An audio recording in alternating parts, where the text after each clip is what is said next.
I am on the road again, traveling about as I do, being the traveling artista.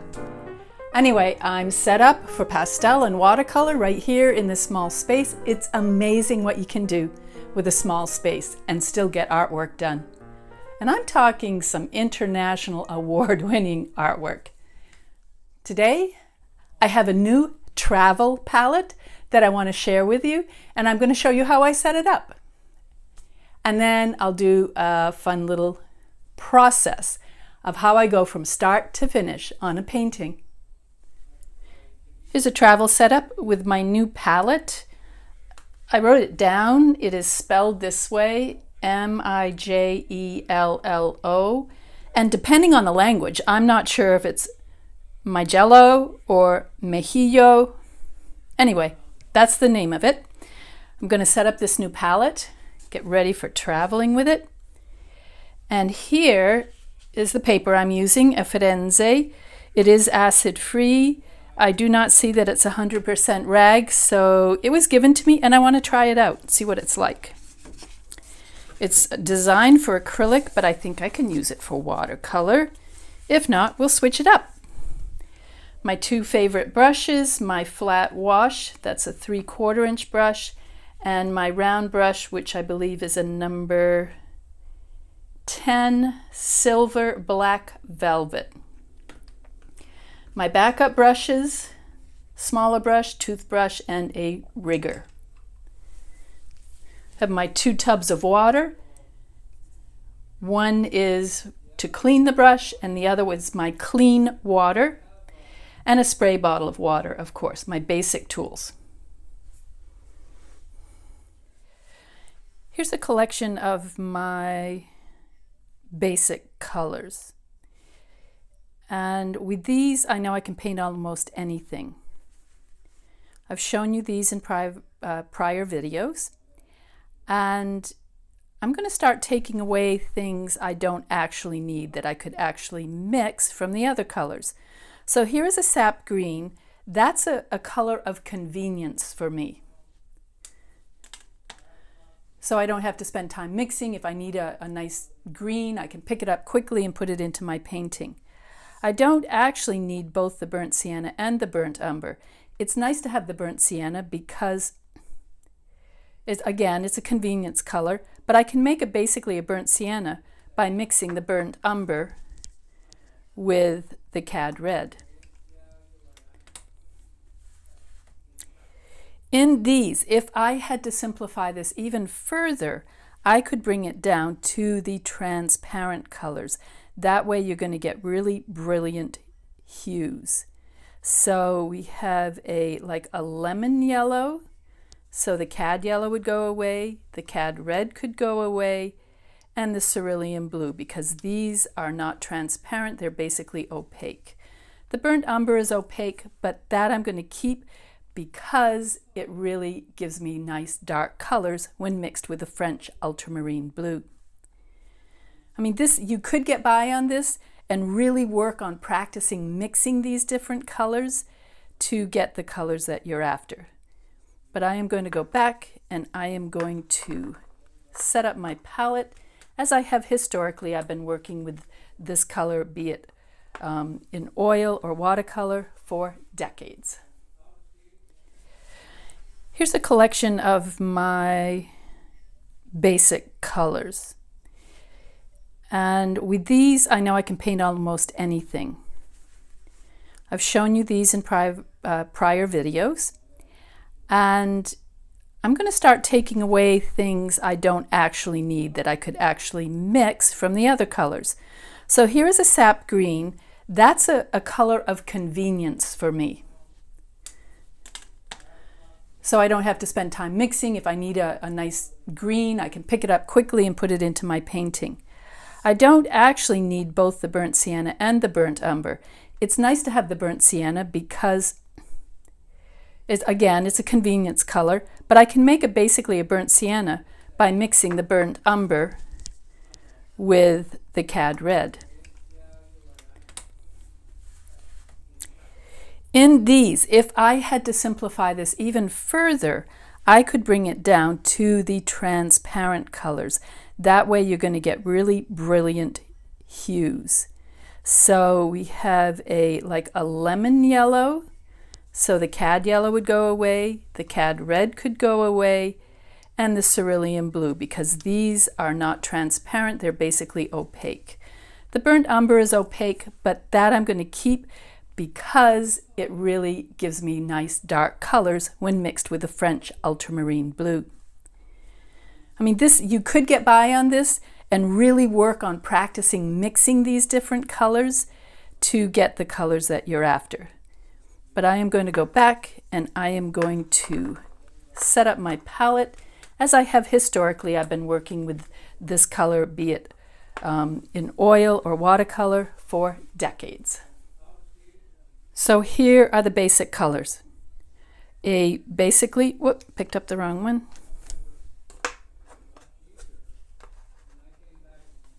Basically a lemon yellow, a cool transparent red.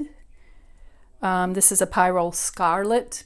A permanent ultramarine might work, things like that.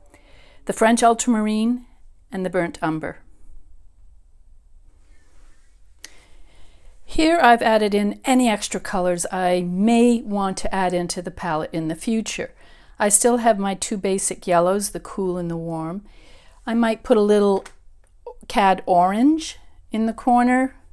It's sometimes nice to have a yellow ochre as well, a nice convenience color. My cad red, my pyrrole scarlet, and maybe a magenta, a permanent magenta, kind of real purplish. Again, a convenience color. Here's my burnt sienna, my burnt umber. I've also added in, which I might use, is a neutral tint. This is a fairly new color to me that I'm playing with. It can help darken a color without changing the hue. So if you have a red and you want a darker red, sometimes it's nice to add a neutral tint. You'll find that many of your other darks, blacks and things can change the color. And if you just want to make it a little bit darker, the neutral tint is the way to go. I also have some ivory black. It's not a Payne's gray. Payne's gray is basically black and ultramarine blue together. You know, that's a convenience color as well, but I usually like to stay with a black just in case, and I rarely use it. Just a tiny tube here. And here is my ultramarine blue, and in between that and the cerulean blue is a cobalt, a nice convenience color as well. And I've added a Winsor Newton Viridian green in here. This I do not use straight out of the tube. Try it, it's like bam in your face. But it's a wonderful mixing color if you want to add it.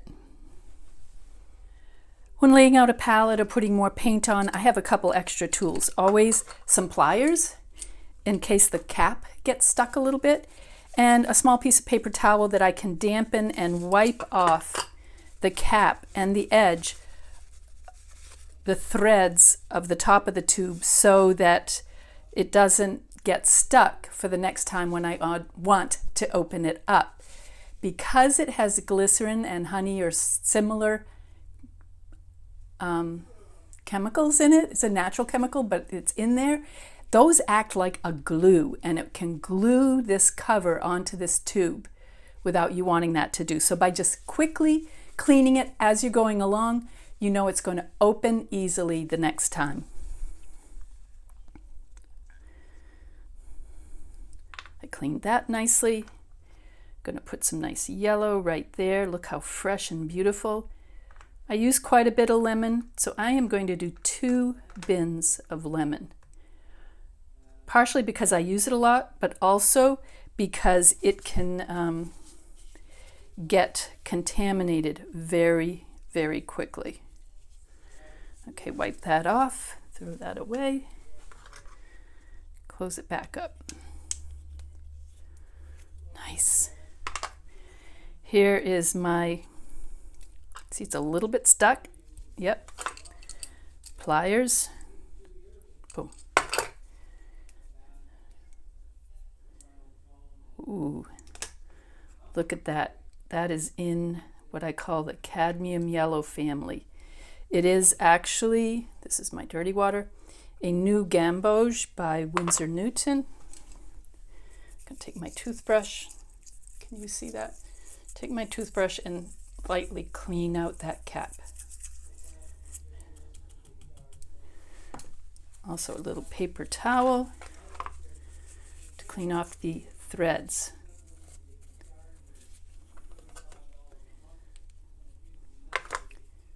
Looks like it's building up inside a little bit there. So go through your colors, lay them out, and do these steps so that you're taking care of your materials and they'll be quick and easy to use the next time you come to paint. Now my palette of colors is pretty much set. I want to make sure I made a huge blunder here. This color here, the Pyrrole Scarlet, is basically your cadmium red. It's not a cadmium, so it's not a heavy metal. Very strong, warm red color. I'm sorry I made that mistake earlier, so be sure that you get your warm red and then your cool red, and then this is a type of violet.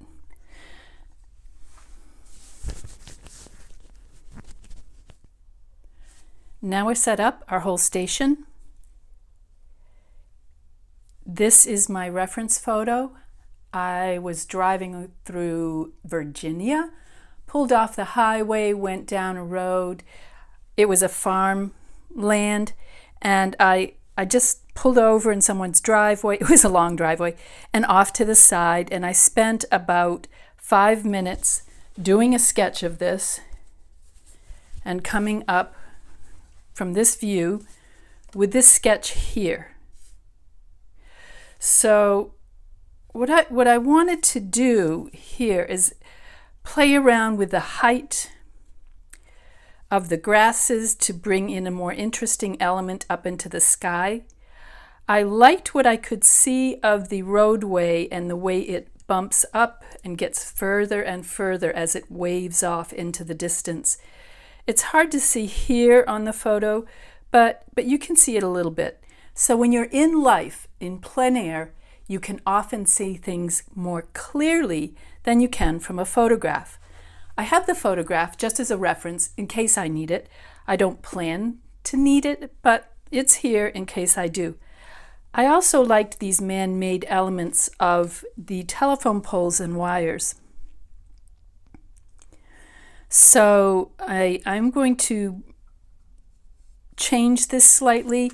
If you notice here, this is the sketch I did on location. I don't like that this horizon line, it's not really a horizon line, it's mountains in the distance, that this element should cut through that. And that's just part of your abstract design of a painting. So you want to bring those up a little bit, and I probably will extend this one up a little higher as well, just to add more interest in there. I like very much the balance between organic and geometric shapes. This is easy. You can find that the basis of almost any painting is an abstract painting. Simplify the elements until you come down to the very absolute minimum. Then you can build upon that and get more and more detailed as you're going along in the painting.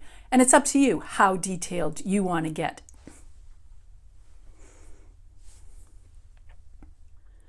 So here we have my reference where I was sitting, my sketch in between here. I will take a picture of this and add it into the references, because this is what I'm going to be working from more than the actual photograph. Okay, time to play. Let's go. I'm going to use my ink pen here to lay out my composition, because I might want this to kind of bring in some elements into the painting. So I see this is down a little bit. I want that distant mountain range to be just a little higher. Then this hill coming in here to right about there. See how I'm just indicating? I'm not actually drawing, I'm just creating a guideline for myself that I'm going to come into. I'm going to bring this nearby hill up over that distant mountain range. Over here is going to be my grasses, so I'm not going to do too much there, but I want to really think about the roadway. I want it light. I want it to come around this way. Then it hits another hill. And of course, as it gets closer, it's going to get wider and larger. Here it comes up over the hill and down, up over the hill and down, and it widens as it comes at me. And then the closer bump, say here. Then this, it comes from behind here, up over, around, and at me. This, if you want to exaggerate the distance, you really want to exaggerate it.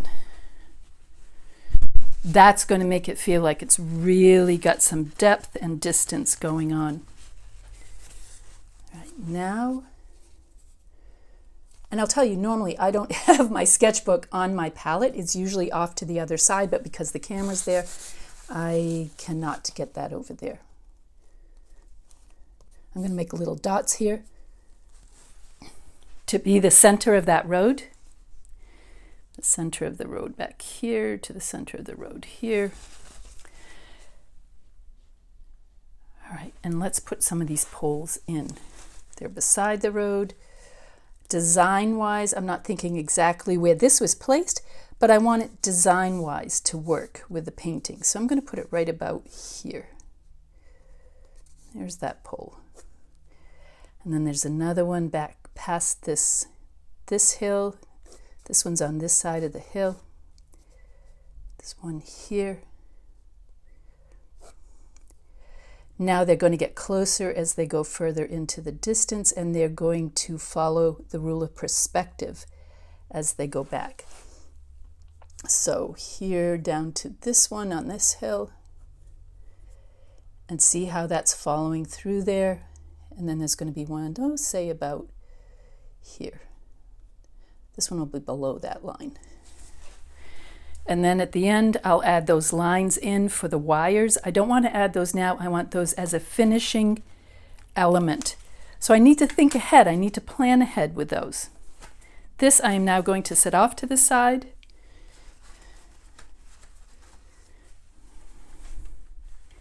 Because now I'm going to paint.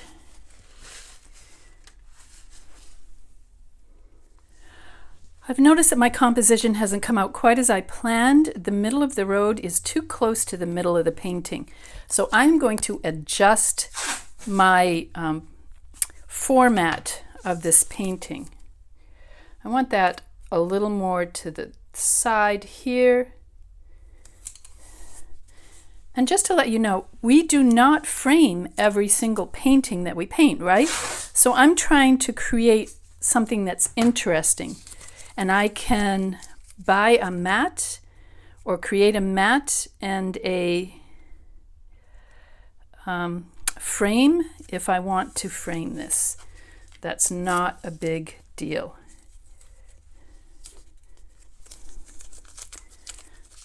I think that's better. It's closer to there. I want to bring that side up to be closer to the top of the painting. You notice here I always fold back my tape on the edge so that when I go to remove it, it's easy to pick up. All right, I want that pole showing.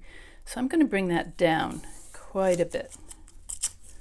There, see, so this is now my new format of the painting. I like this composition a little bit better. This pole is there. This is over closer and higher to this side. It's just creating a better composition. Get rid of some things here. Now I want to play and have some fun. So we usually work light to dark, back to front, and be very thoughtful of what's very wet and what's dry. I want to put in a sky because that's lighter, it's in the background. I have some distant hills, and then deeper and more contrast as I come forward. I want my light to go along that road, and the grasses here and here for texture, and a little bit of a tree line back here where that road will lead your eye into the distance. My thought at this moment, and I'm basically going to wing this, I'm going to kind of work intuitively here. So I'm going to start with some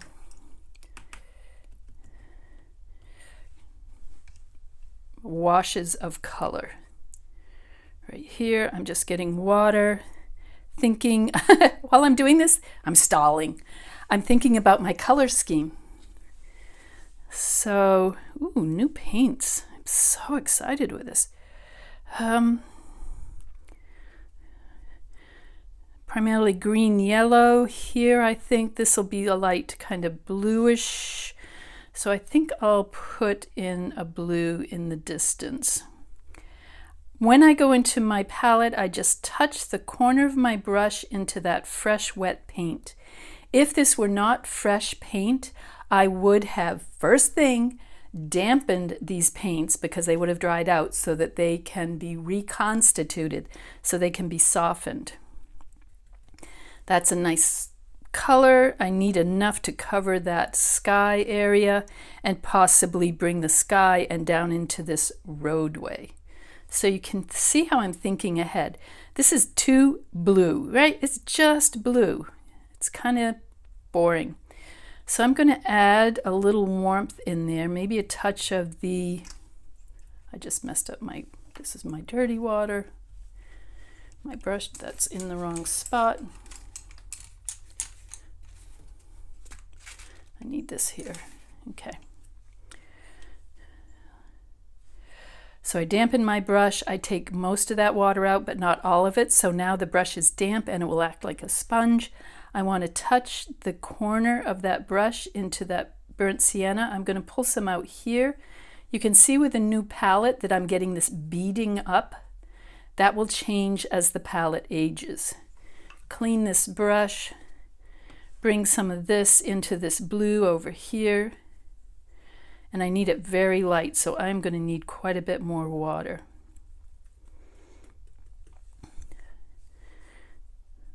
Here's my test strip right there. That's the color I've just mixed. I want to start a little brighter at the top, and I don't want this section of my painting to be very wet. So I just dried that a little bit because I have a lot of water in the mix. And I'm just bringing some of this grayer down closer to the horizon. But if you notice, I also added more water, so it's lighter. A couple drops there to kind of bring in that, it's almost a cloud coming across perhaps. And then, very light amount of paint. I'm going to be careful because that ink is still wet. I just touch a little bit there, pulling it away from this area, touch a little bit there, and then as it comes forward, and as you see, I am still keeping this extremely light. I can see right now I don't have enough paint to cover this area. So I need to go back into my ultramarine blue, a little bit of that burnt sienna. Make sure that is consistently mixed throughout the brush. I don't want any globs on the brush. Test that color. It's a little deep, a little more water. Check it better. And I'm going to try to leave a curved line down through the center of that roadway there. Do it quickly so that I don't get any drying lines between my applications of paint. Now I need to watch this corner of the brush as I come down and leave a white line in the center of the road. Okay, a little more color here, folks. It's interesting. It's good to talk to yourself because you learn quite a bit that way. You learn how you think, especially if you go back and watch a video later. Look around. I've got a glob of paint here. Let's soften that. Dry it a little bit by using the brush as a sponge.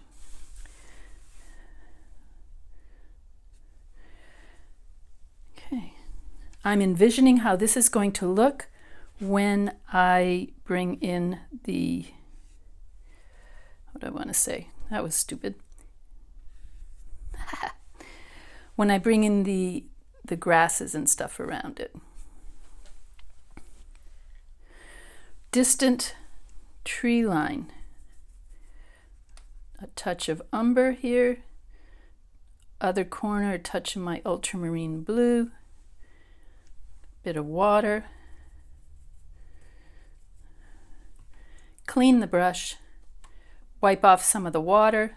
Touch it so there's not too much water in the brush. You can always add more water. It's harder to take it away. And I'm going to add just a hint of this viridian green. And that will go in that distant mountain line. Now I know up here it's still a little damp. I use the back of my finger to test that that's a little damp. And hopefully I'll get a very tiny blossoming out into that sky area. And that will indicate some trees.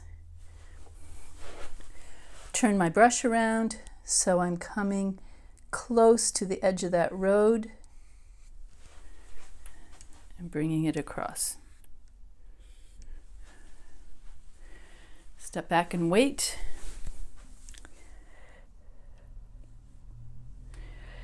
It's a little variegated here, and I don't mind that too much because it is a distant mountain. It's going to be variegated. It's going to be unusual and interesting.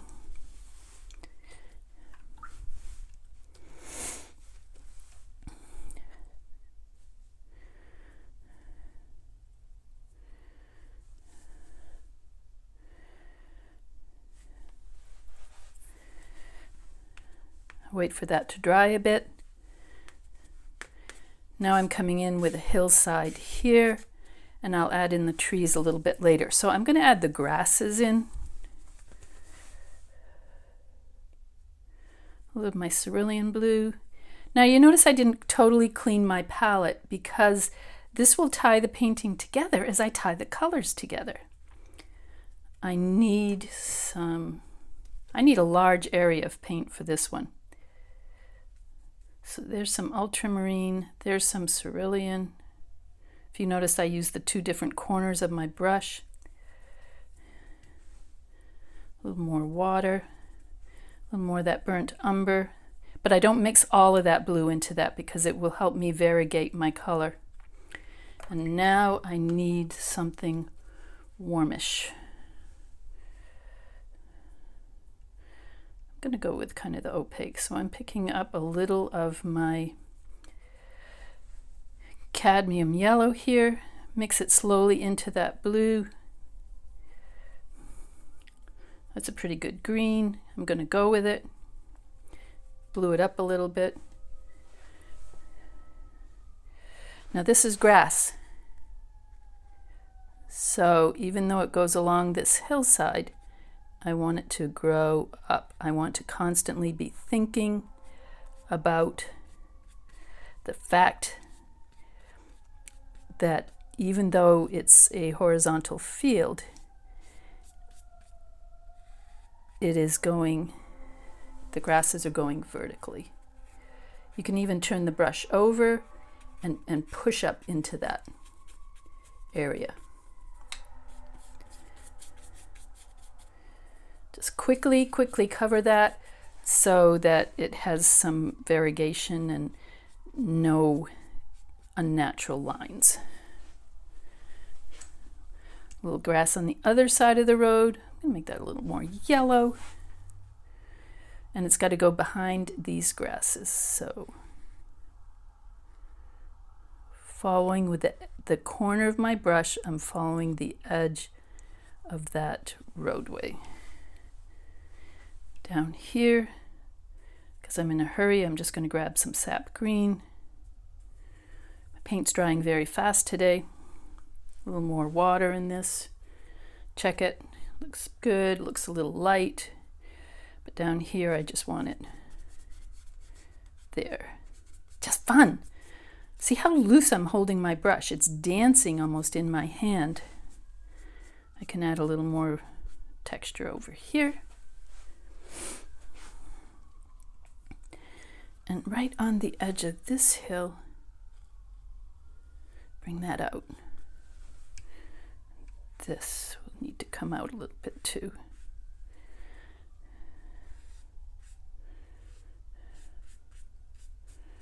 There, that's separated those two hillsides a little bit. The one that goes with this forward. I'm going to lift a little bit. While this is still damp, clean brush, just lift a little more of that paint there. Make a swoosh as it comes down the hill. Yeah. See how quick and easy that was to make a separation of this hillside? I could probably do even a little bit back here as well. Just kind of scrub it lightly with the brush. Scrub and lift. Blends off into that field at a distance.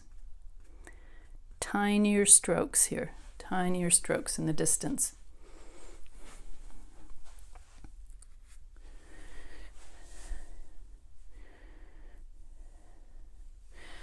I don't think my pen worked that well for this painting. That's okay. Sometimes things work, sometimes they don't. I'm going to now use my round brush and add in some distant trees. I don't even have to worry about my colors here because I am not following a photograph.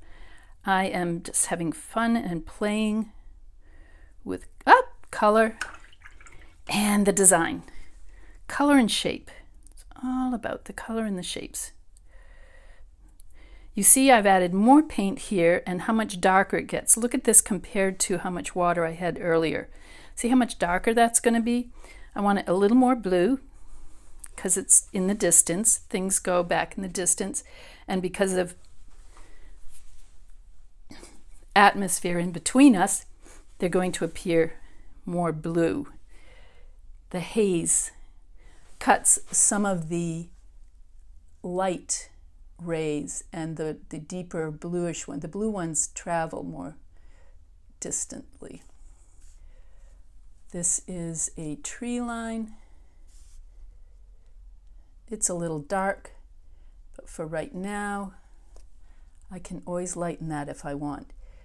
The idea of painting has a lot to do with problem solving. Figure out what's working, what's not, and change whatever you need to make it work. Notice I am touching the brush in little shapes, almost like little triangular shapes because of the shape of the brush, to indicate trees going along the top of that distant tree line. Vary it somewhat.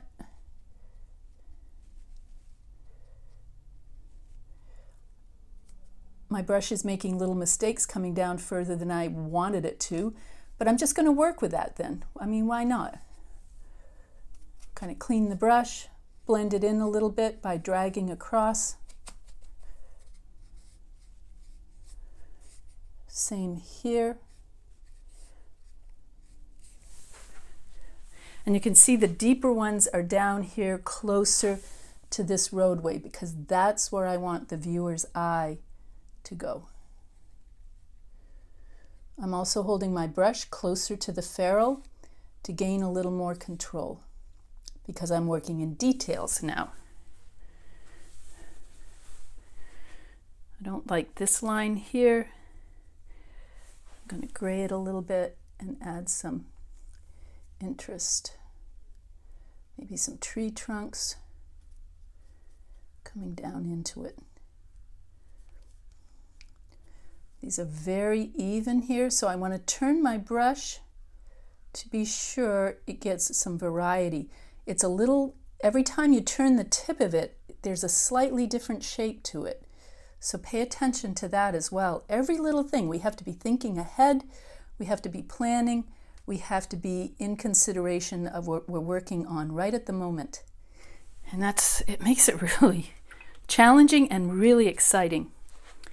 This line here is really boring. I think if I take some of my toothbrush, check the color, not enough color, dry it off. There was too much water in that. Check it here. Nope, it's not picking up enough. Let's just bring some along here. Toothbrush is not working with me today. Goodbye, Mr. Toothbrush.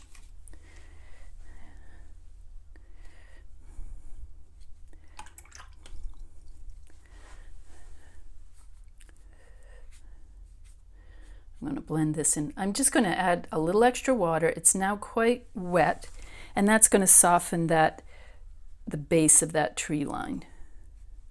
Make it work a little better with the hillside. Step back, take a look at it. I want to bring this down into this one a little more blue there.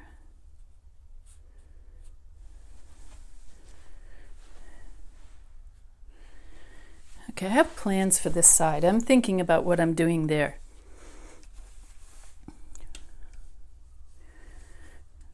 Just a simple little landscape. Why not? Play around with it. Let's let it dry a little bit before I come in with the next. I'm just going to say at this point, I am not thrilled with this painting, but that's okay. That gives me the freedom to just play with it and have fun, and I'm not going to worry about it too much. Let me see what we can do. I'm going to move these back just a dite here. I don't even know if that's a true English word or not, but it's used often. I am going to add in some grasses here, and then there'll be details in here. But I want this to be really fun, so I am going to go pick up quite a bit of paint because I want this to be quite dark.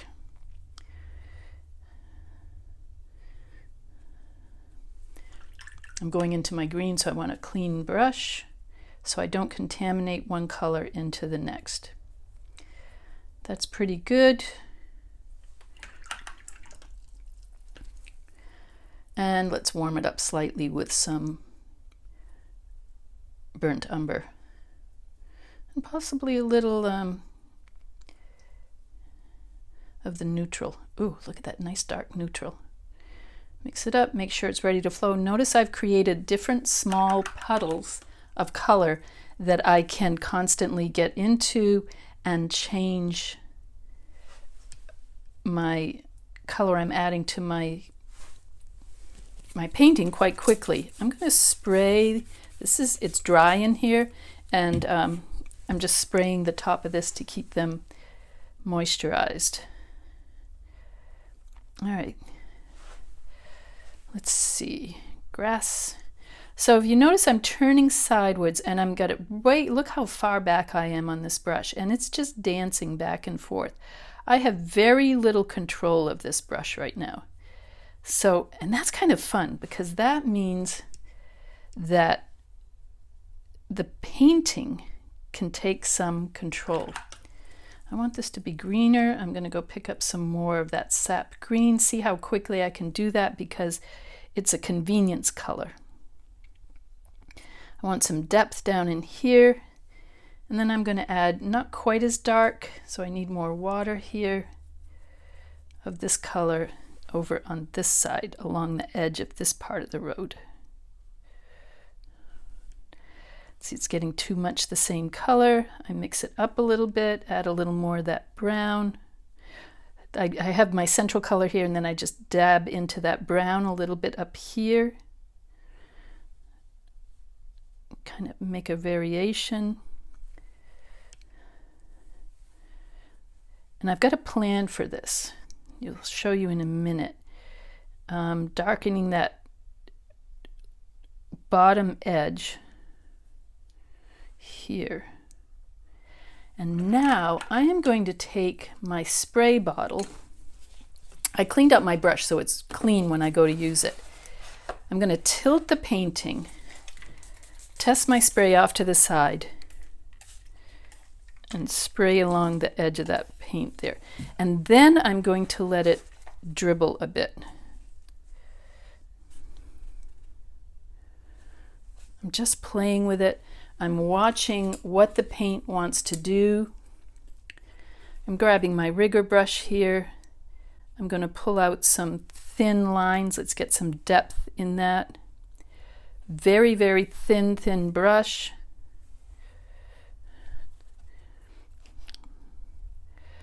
Look over on this side how it's like creating these fun little blossoms of color. Let's grab some burnt sienna here just to warm it up a bit. Because this is so wet now, I know that when I drop this in, it's going to add that warmth without really interfering with what else is going on. Especially down near the bottom, because this is going into the dirt. I've just dried the brush and I've added some texture there. Bring some wayward grasses out here. I'm watching the depth of that area in there. Also here, maybe some fine, I'm going to brace my hand with the other hand. Little grasses along the edge back here. You notice I haven't dipped my paintbrush in the paint again because I want it lighter, and it just pulls the eye back into that. Clean my brush and grab. I want to add a little more color in here by just dropping it in here and there, because this is in, if I look in the light, this is in a wet stage. That will add that color and it will bleed in, and in a very natural way add some color into the edge of that. Now I'm going to dry my brush enough so that the hairs are separating, and I'm going to indicate, kind of push some of this. I'm pushing the brush down in to show that the base of the grass is growing along the edge there. Step back, let it dry, clean the brush. Bring those hairs back together evenly by softly letting it flow. It's like swimming, you know? And the hairs come back together and flow very nicely after I had pushed them apart. I'll just kind of brush it, soften it, smooth it out before I set it down. I want this to have some more texture. I'm going to take a dry paper towel or cloth.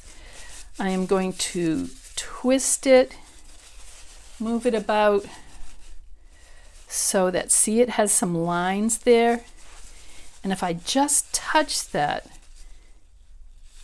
here and then lift, it will create some texture in there. Hopefully, each time I have to find a dry spot on the paper towel. Otherwise, I won't get a sharper line. Still pretty wet. On here, still pretty wet.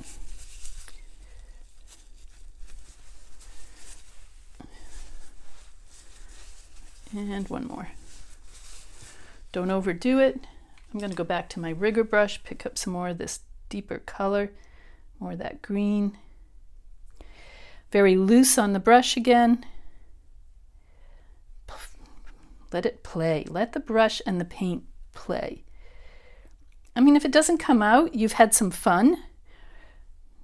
People spend more time watching TV. So isn't this a nicer thing? I mean, you pay for your broadcast and stuff, and here you're creating, you're having fun. It's worth it, even if it doesn't come out.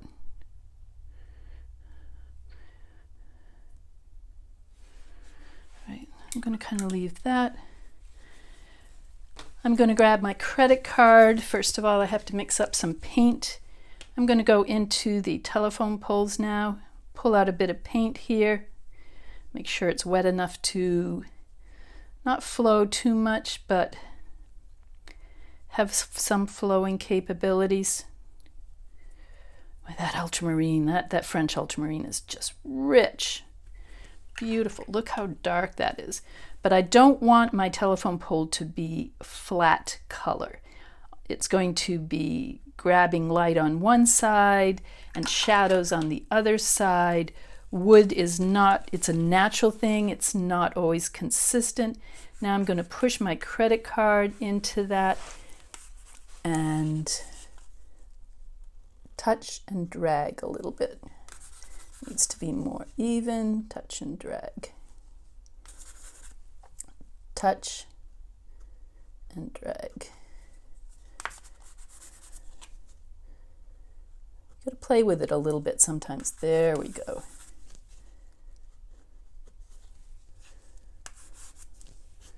Here's this one.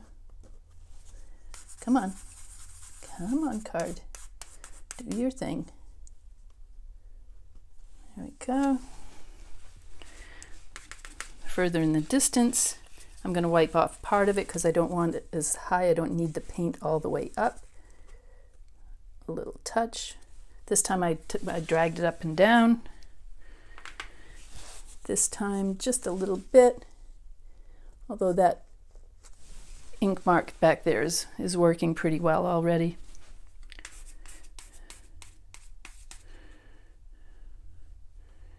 Touch a little more in there. It needs to be darker than the grass. This one's a little too dark, the second one, so I'm going to lightly blot. Just a little blotting. Doop. Leave it alone.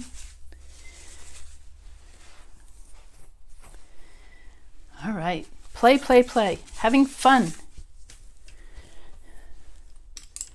Get the rigger brush. Pretty dry. We don't want this too wet at this point. I am going to turn the painting because my hand naturally goes like this. This is awkward, making the line this way. This is more natural. So here I can draw in the air a couple times.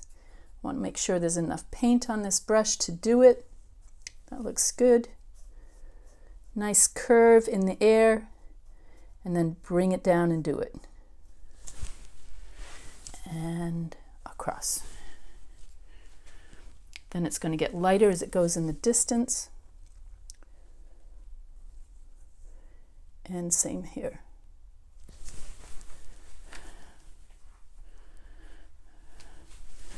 I need a little knobs on here that are going to catch those wires on the telephone pole.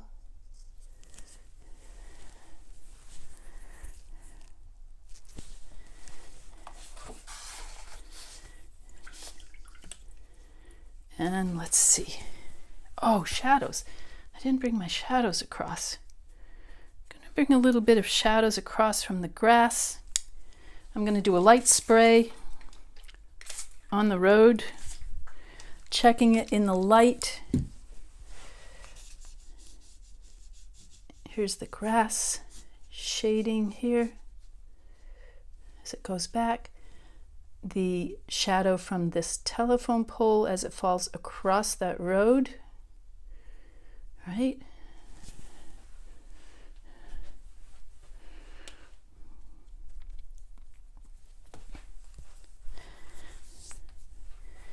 And for fun, I'm going to pretend this road had a yellow line right down the middle. I have to watch because it's pretty wet here. So prop up my hand in a dry spot.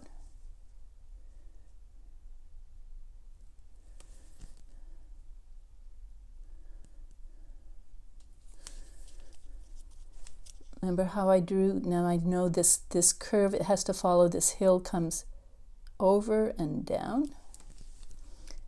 And then let's make this really bright with the orange one. I got to turn the paper again because that's an awkward curve. I was getting ready to use that paint and I noticed there was a big clump on there. I don't have to spell it out all the way, but it's there, and the viewer's eye will kind of complete it. Right here where that shadow falls across, I'm going to make that a little darker.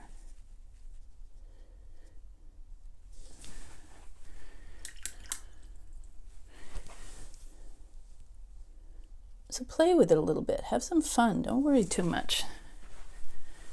Don't worry so much. It's fun.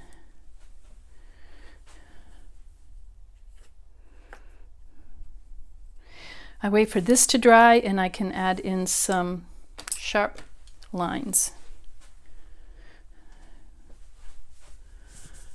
Patience, patience, waiting for it to dry.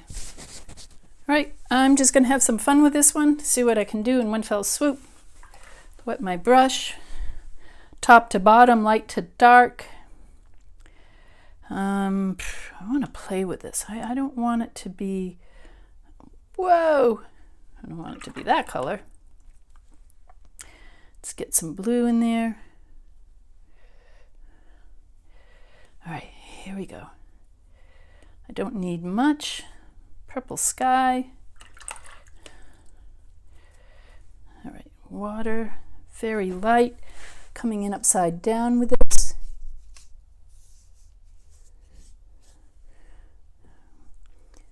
I can control the leading edge of this brush.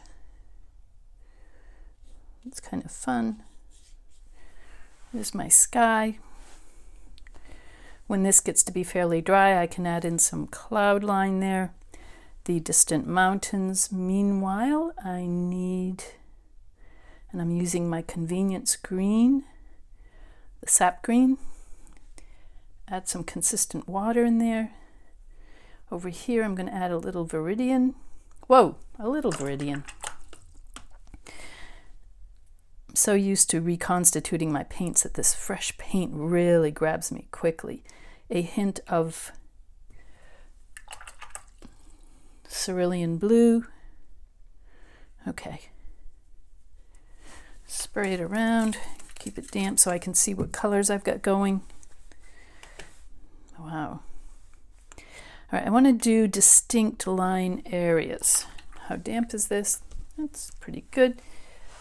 I'm going to grab and make some of this purplish for a distant mountain line. I want a road going off that way. Okay. Kind of went over there, but that's okay. That can be some trees. Just try to have some fun with this. Yeah, trees and trees there. Blossoming up into that skyline. And making the edge that road right there. I want that pretty clear. Okay. Well, that doesn't look like a hill. Boom. All right, now it looks like a hill.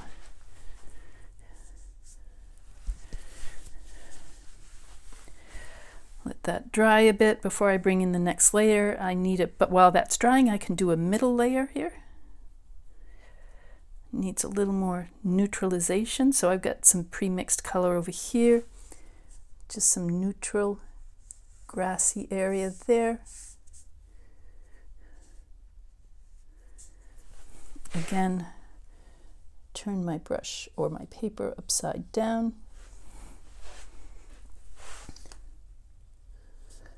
Remembering that these simple shapes and values are a type of abstract painting. Works very well. Let it dry. Maybe add some grasses along the edge here. See how by just touching some darker paint in there, it blossoms out and creates grasses along the edge. Don't even have to do much at all. Letting the paint play as I play with it. I'm going to take some of this. Now this is kind of a blue-green off in the distance here. Too much water. Need more paint.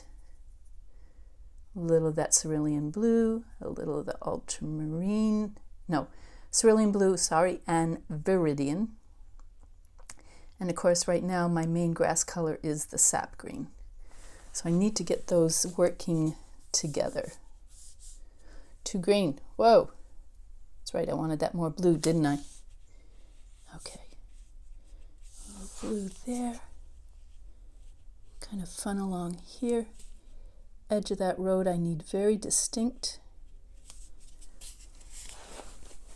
Same on this side. That I go carefully, and the rest I let it play with the way it wants to play.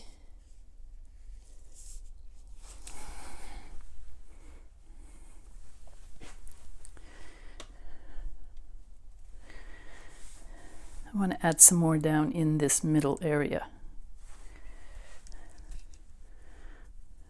Let's try some of that. Okay. Oh yeah, there we go. Just a quick swish, leave it alone. Put it down, step back, let it dry.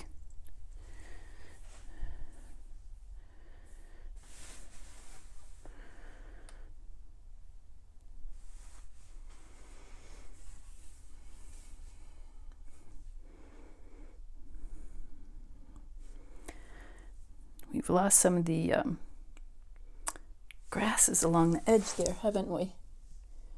I'll drop in a couple more. Let them find their own way. Little wayward children finding their own way there.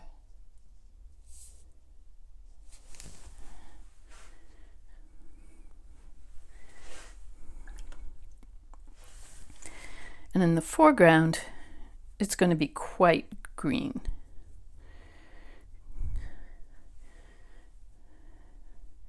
I don't like to use a pure pigment very often.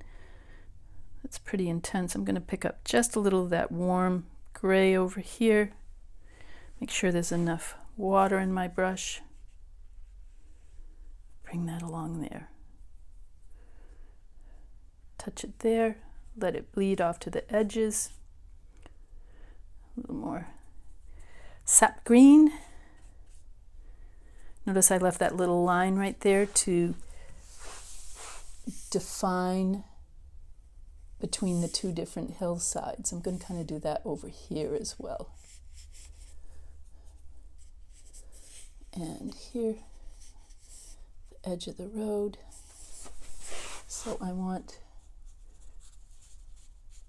to get that down. Then I'm going to use my bristle brush here, and I'm just going to pull some of this down into the roadway. Same here. See how just dragging that, how it creates a great texture. I don't want it at the top of this area because that needs to be the edge of the top of the asphalt. I can drop in some more depth here. A little more of the grasses.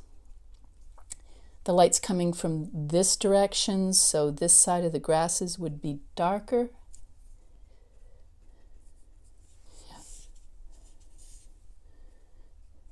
Yeah.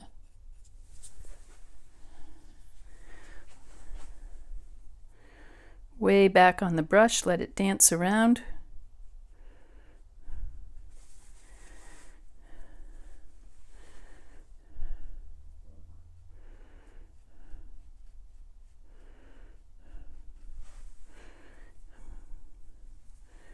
Way back. Nice loose strokes as I sweep and lift, sweep and lift. Sweep and lift. Have fun with it. I want to work quickly. I haven't cleaned that brush and I'm aware of that. That's why I set it over here and not back where my brushes are ready for the go-to. Okay. How about a little, no, it's a little too intense. Bring a little burnt sienna into that. Yeah, whoops. I just know now it's too wet. I have too much wet. So when it's too wet, I keep the pigment on the tip of the brush and I touch the brush to the sponge here to absorb water, but leave the pigment at the tip.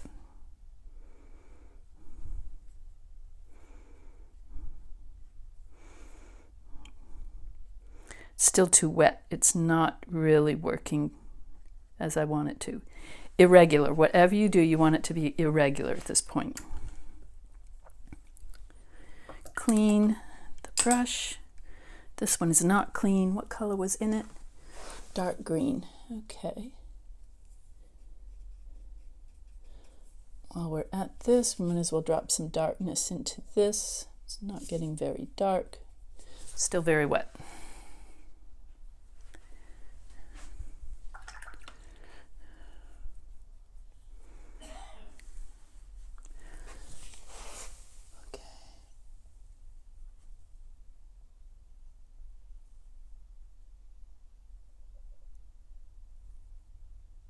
Going to define some of the edge of this road here a little better. Yeah. So in the greens, I have what's affected by aerial perspective, and that's the atmosphere. So here it's a bright yellow green. There'll be more contrast up here. Here is a more neutral green, and back there is a bluish green. So it's almost like yellow green, red green, blue green. See, there's a little bit of red in there. There's more blue in that. And the distant hills, it's purple. That's kind of the blue and in the distance. I'm going to wait to do any touches on the road because this is still wet and it would bleed into it. I can add some shadows coming across.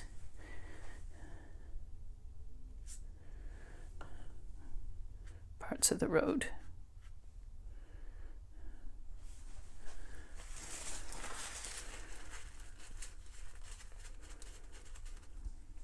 Irregular. Nature's always irregular. And I know that I'm going to put a telephone pole in there, so let's bring that shadow across as well.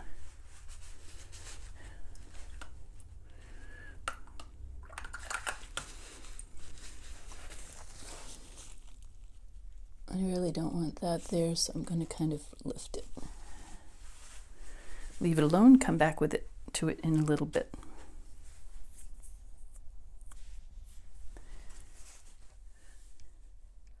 It's a good thing to take a break and come back because now that I'm looking at this, it's not as bad as I really thought it was. I was just a little disappointed earlier. It has a different look than I thought. These don't look like mountains back here. It looks like some lower distant clouds, which is fine. I think I need some textures over here and maybe some little details of either birds flying or some sort of livestock in the field. You know, like some cows or something. Got a little dot right there. I'm going to move in. You've seen the sketch. Now I want you to see how I finish this up. In coming back, I took my spray bottle and dampened my paints on my new Mijello or Mijello palette because they get a little dry. I'm going to spray a little bit on the mixing area as well because I can use that paint too. All right, this is where you really want to be judicious and think about what you're going to be adding. I think I want a little more definition in the poles. Maybe a little of this neutral. Wow, that's dark. Again, that's that new color to me, so I'm getting used to it. It was recommended actually by one of my students, but she's the one that's done the in-depth color studies of different pigments and what's the best thing to do. Just a little extra line there. Grab my paper towel. It's a little too stark, so a little too much water too.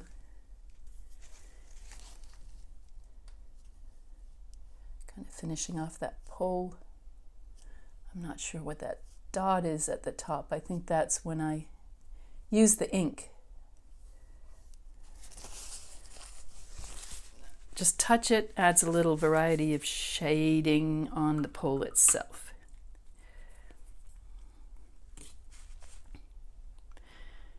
Mixing up here, I want to use this to add some textures into the grasses. And of course I need some color to do that. Let's bring in some of this cad yellow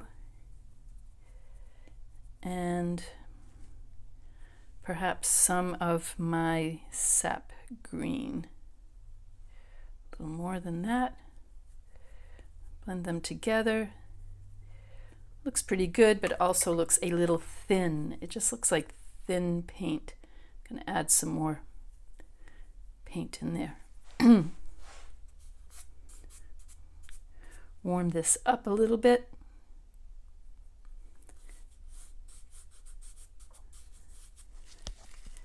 Get some darkness in there.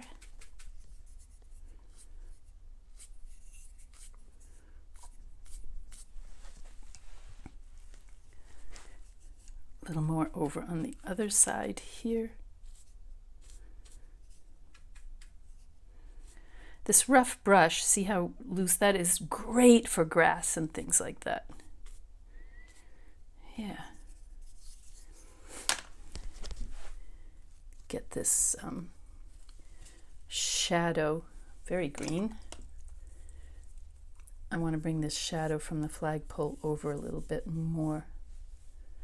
Make it a little more distinct. Need a touch of blue. Check the color, that looks better.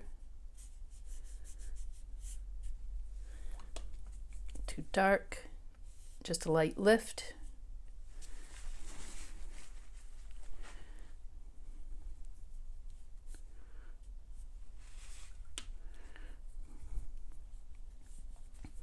I'm going to soften the edges on that right there a little bit.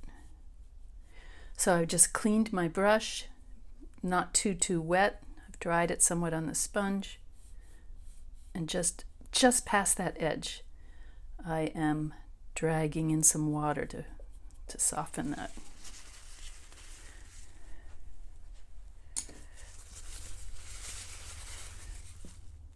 Texturize.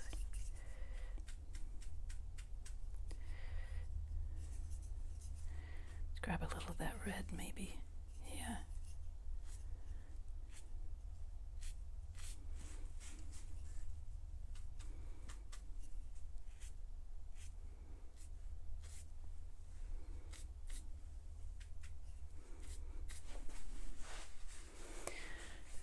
I might want to crop some of that out. Still not making me very happy, but the rest is okay.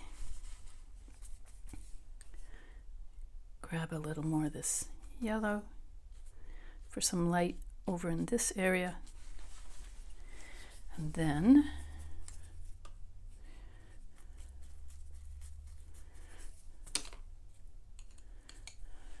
not that brush. I think I'll do this with the pen. I got a blob right there of paint somehow, so I am going to turn that into a bird. I need a thinner pen.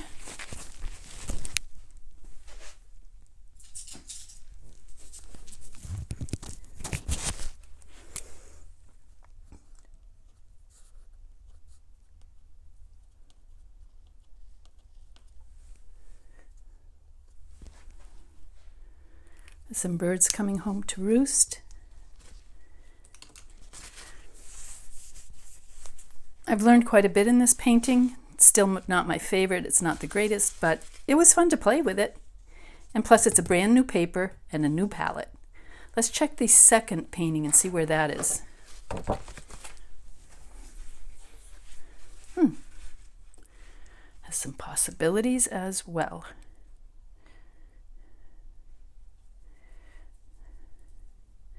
I want some dark sap green. I want to make sure there's enough paint there. My palette is still pooling, you know, like see how it's separating? That'll change over time.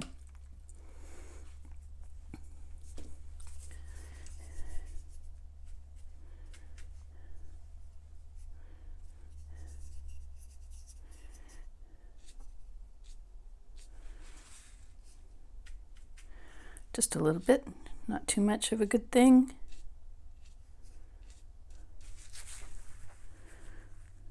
Okay.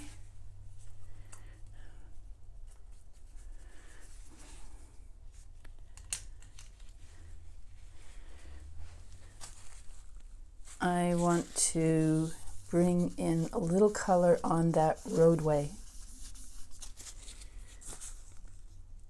Because it's tar, I'm going to use some gray, some neutral, and some ultramarine blue. It's a little wet, so let's try this.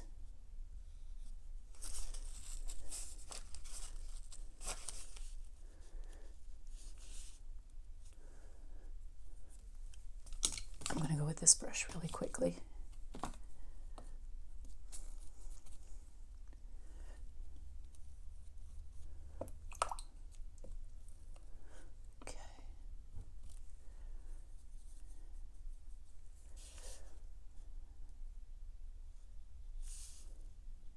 From the middle to the middle.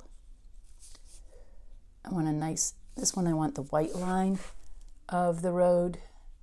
So I very carefully watch the edge here so it doesn't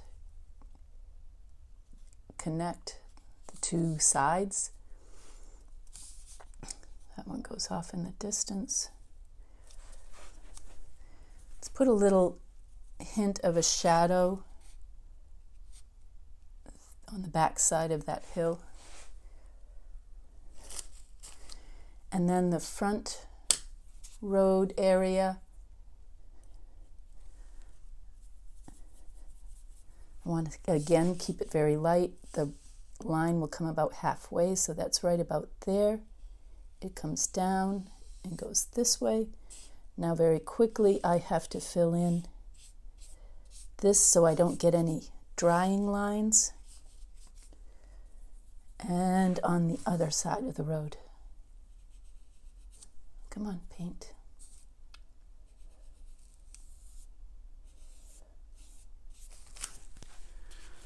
Just subtle, just there. All right, I'm gonna get close. Coming down here, I need some bluish, whoa, bluish, not super blue. Dry the brush. A little more green into the distance here along that ridge. I want some trees. Very fine tip of my brush, just kind of dabbling along there. Trees disappear behind that hill. These are dark, but you'll see that I am going to blot them quickly to soften that darkness.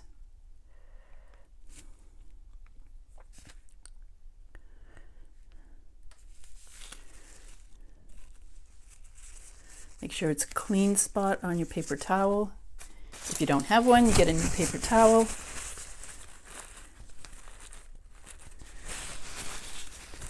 Let that gently sit back in the distance.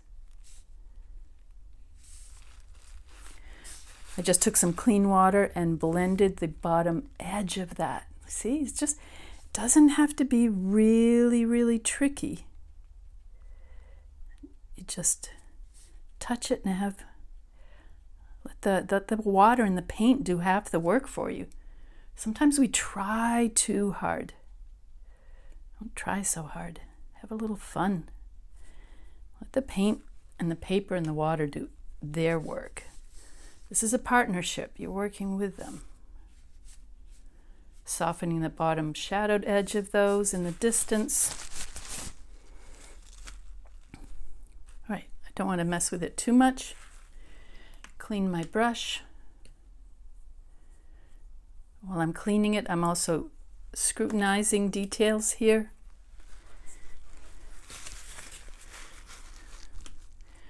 Thinking, where am I going next with this? What am I doing next? I'm kind of glad I don't have those black lines from the other painting. I might use my pen to bring in some details. Maybe. Okay, so I am going to check my pen. This is a number 5. How wet? Not wet.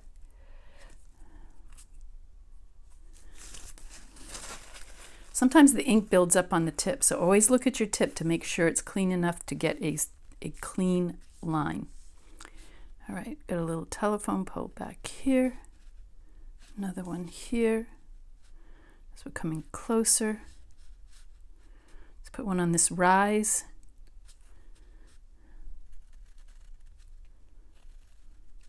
A little thicker. Time for a thicker pin here. Coming down. Notice they get more height, and they also get further apart as they come towards us. That's a whole aspect of linear perspective. All right, I need a straight line here. I don't want this telephone pole falling over. I'm going to put it there. You can use almost anything as a straight edge. See, that works pretty well. And as I'm coming up here, I want a larger one on this rise, but it's going to be further back. And it's going to cut through the horizon, right up through the picture plane. It's kind of thin, so I know I need to thicken that. I will grab some paint, probably some of my nice neutral tint here, with a little bit of a color. Something around the finished wood color.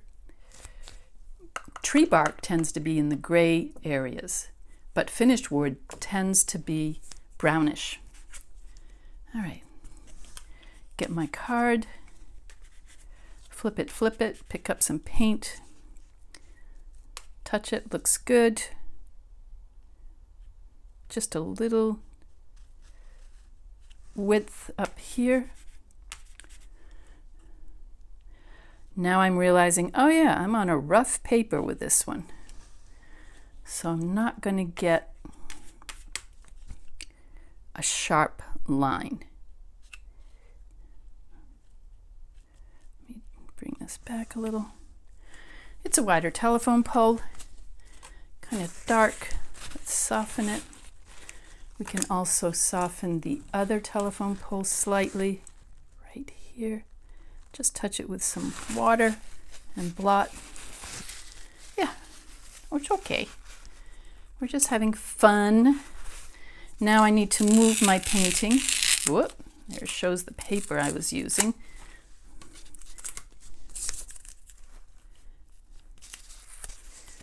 And turn the paper so I use the nice fulcrum curve of my wrist.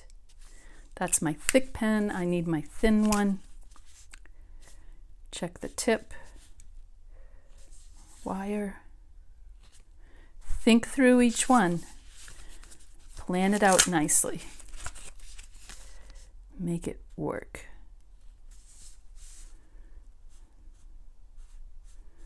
Okay. And then this one.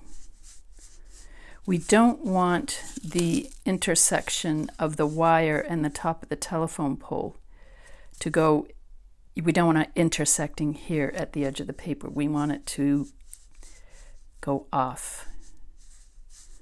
So, up that way. What is it with me in these close lines? There we go. That's all right. That one has a little double line. Sometimes they do. Remember, you know, sometimes they have double lines. So if you make a mistake, work it into the painting. It doesn't have to be perfect. Again, we have our little connectors to the telephone pole here and there. Maybe some birds coming down into the field in the distance.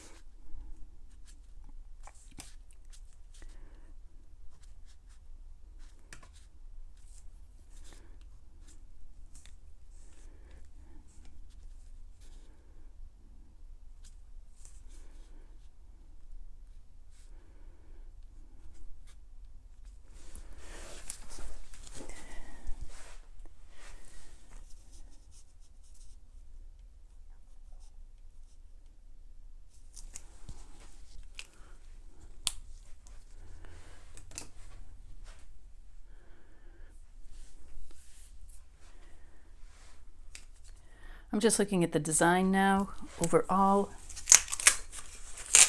Maybe make a couple little extra interest lines here. Something casual.